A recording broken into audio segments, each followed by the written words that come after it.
Welcome to the hottest movie review on the internet today, the A-List Review. I am your host, the Game Changer, Wes Troop.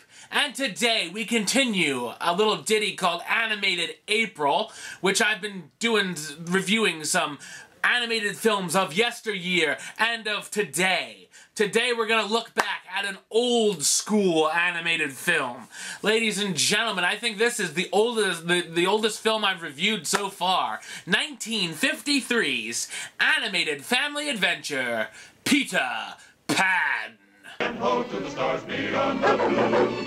There's a Neverland waiting for you. Okay, so Peter Pan sees... Of course, Peter Pan stumbles upon Wendy and the boys of the Darling family and takes them to the wondrous Neverland. If you haven't seen it, really? Anyway, what did I think of Peter Pan? Peter Pan, I thought, is a wonderful, classic animated film. I remember watching this so many times as a kid. So it was nice to rewatch it many years later, and, you know, I barely remembered any, surprisingly. I probably haven't seen it since I was like 6 or 7. But, I was like, wow, it's familiar, but, you know, I forgot a lot of stuff. Anyway. There are many classic characters here, like Captain Hook. Captain Hook, I dressed up like him for Halloween one year when I was like 4 or 5, I think. Awesome. One of the best villains. Although he is kind of a sissy now that I rewatched it. But anyway, the crocodile, of course, with the alarm clock in his throat. And Wendy, who my uncle has a crush on for some reason. Really? Anyway. And then, of course... My favorite little vixen, who is much better than Wendy, by the way, Tinkerbell, the one that got away. I forgot how funny she actually is. I thought she was, like, the best part. Anyway. Maybe I'm partial, you know, but anyway.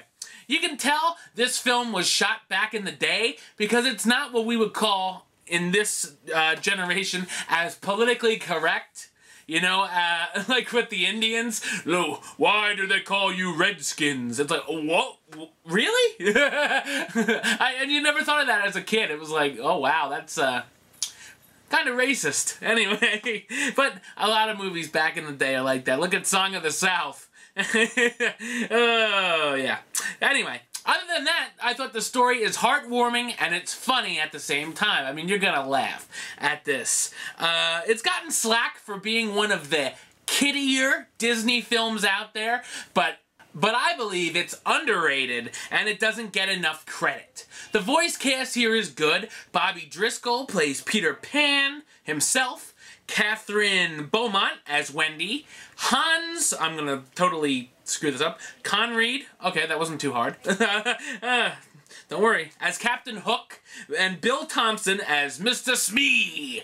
Mr. Smee, help me, Smee! Anyway, so I thought in the end, Peter Pan is an entertaining film that the whole family will enjoy. If you haven't watched this with your kids, if you're like, you know, new parent or something, be sure to watch this soon, because you'll enjoy it, they'll enjoy it. If you haven't watched it, you have to watch this soon too. Therefore, the A-List gives the film Peter Pan. What up, Tink? The rating of A-List approved. It gets the A-List seal of approval. So, peeps, if you want to check out Peter Pan for yourself, you can by getting it through Netflix. And did they put this back in the Disney Vault? I don't know. I got this with Blockbuster when it was going out of business. But if it's not back in the Disney Vault, you can find it at a DVD or Blu-ray store near you. So, peeps, until next time, don't miss one single A-List second. You can subscribe to me right here on YouTube. Check out some of my other videos. You can like me on Facebook, follow me on the Twitter, and of course you can check out this review and every review at RottenTomatoes.com. So peeps, until next time, Troop.